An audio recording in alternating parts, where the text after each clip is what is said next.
Hello students, welcome back to the online classes. This is your Naima Miss. Let us continue with the acid, bases and salts of 10th class, third lesson. So in our last class, previous class, we have learned about two reactions. That is the reaction of acid and bases with metals and reaction. Second one was reaction of metal carbonates and metal hydrocarbonates. So today's reaction, we will start with reaction of acid and bases with each other, isn't it? So let us know if we have learned about their reaction with other reactants, but now we will see how what will happen if they react with each other. Okay, so if an acid is reacting with base,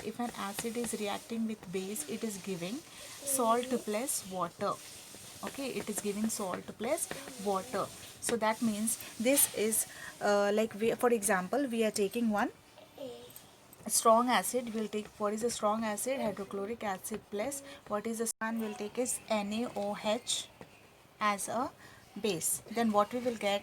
We will get this Na plus will react with Cl minus of HCl and gives NaCl plus, remaining is H and OH, that will combine and form H2O.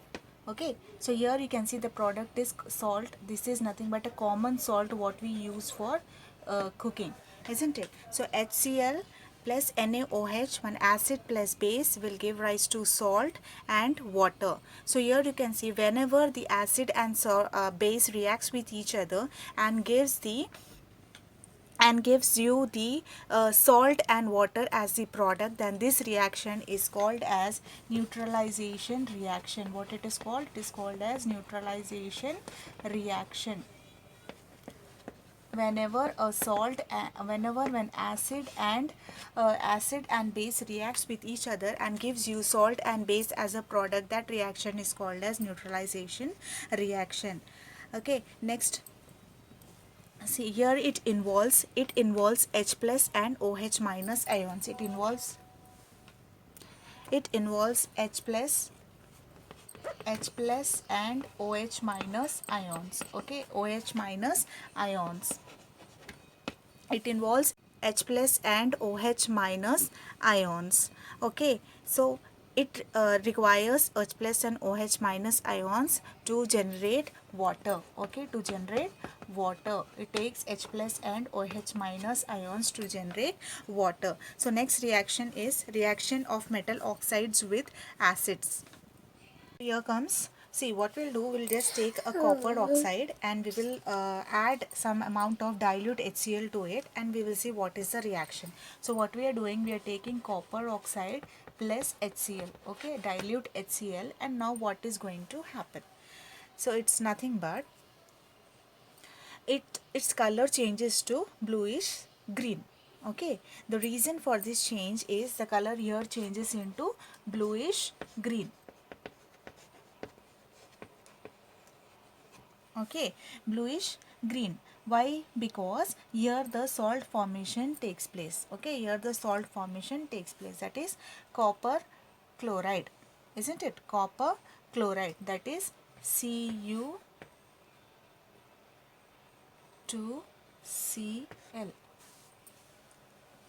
Okay, Cu2Cl will take place, copper chloride will take place. Okay, so for example, if I take like any other, also you can take examples, many metal oxides. See, any metal oxide plus acid will give salt plus water. Okay, salt plus water. Now you don't get confused. That see, you are having acid plus base, acid plus base is equal to, that will give rise to salt plus water. Don't get confused. Here you can see that the metal oxide is reacting with acid and it is giving the salt and water. So it is not a neutralization reaction. Just don't get confused. Okay, for example, if I take any other metal oxides, like for example, if I take calcium oxide plus HCl, will give rise to CaCl2 plus H2O. isn't it? It will give rise to CaCl2 plus H2O. Here the metal oxides are basic in nature. What are they? They are basic in nature. What are they? They are basic in nature. Metal oxides are basic in nature. Okay, similarly, now we'll go with the next reaction, that is reaction of non-metal oxides with acid. Okay, reaction of non-metal oxides with bases. So it's nothing but reaction of non-metal oxides with bases. So here if a base, you will see a base plus non-metal oxide, okay, non-metal oxide will give rise to salt and water. Okay, salt and water. It is similar to the action of acid plus bases, which will give rise to salt and water, but it is not a neutralization. So you can see that, for example, we have learned in the carbon dioxide test of carbon dioxide, there we have learned calcium carbonate, calcium hydroxide will react with carbon dioxide and will give the calcium carbonate, isn't it? It's a salt, right? Plus water, isn't it? So here the non-metal oxides are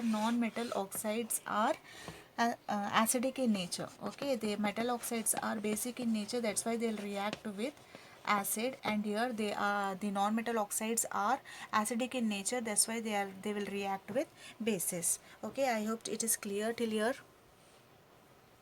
So with this we can say that the acid and bases are having similar chemical properties. Okay, for example, all the acids they have H plus ions, all the acids have H plus ions. Okay, and all the bases they have OH minus ions. All the acids have H plus ions and all the bases have OH minus ions, and H plus ion represents their acidic property. H plus ions represent their acidic property, whereas OH minus represents their basic property. Okay, OH minus represents their basic property. Now to know that whether the all the acids and bases are like what are their properties in water, are the water solution, in the water solution we will learn whether the H plus ions are really responsible for the acidic nature, or like they are responsible for the wherever the H plus ions are present, whether they are acidic in nature or not, or OH minus can also deal with it. So let us learn this with one experiment, lab activity. Okay. So what we'll do, we'll just set an apparatus. In this we will see that we are taking in one beaker we are taking dilute HCl solution. Okay, dilute HCl solution. Into this solution we are placing graphite rods, to which one wire we are connecting to the AC plug and the other wire we are connecting to the bulb. Okay, and this bulb again we are connecting to AC plug. So we will see that here when we are using dilute HCl solution, you will see that the bulb starts glowing.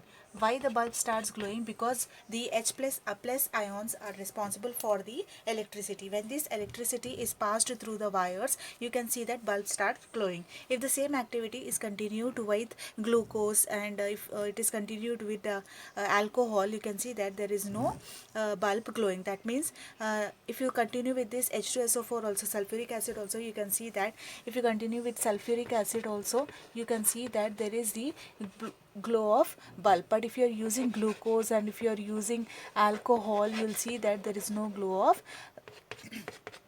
a bulb. That means the H plus ions are responsible for the electricity. That means it is responsible for the acidic nature. So with this we can say that acids are due to the presence of H plus ions. Okay, so we will see that acids, when H plus ions come in contact with water, what is the reaction when we see in the water? Then H plus ions comes in contact with water, you can see that there is a formation of new ion, that is H3O plus ion. Okay, the hydrogen cannot exist in in a singlet form, that is it cannot exist when it is not combined with any other. So it is called this, it will go and combine with water, and this is called as hydronium ion. it is called as hydronium ion. So the bases, what will happen in cases of bases when these bases are present, for example, when these bases are dissolved in water, they gives rise to OH minus ions. For example, if you are dissolving NaCl plus water, what will happen, you will see that when you're dissolving NaOH in water, you will see that there is a formation of ions Na plus OH minus. Okay, dissociation of ions takes place, that is Na plus OH minus ions takes place.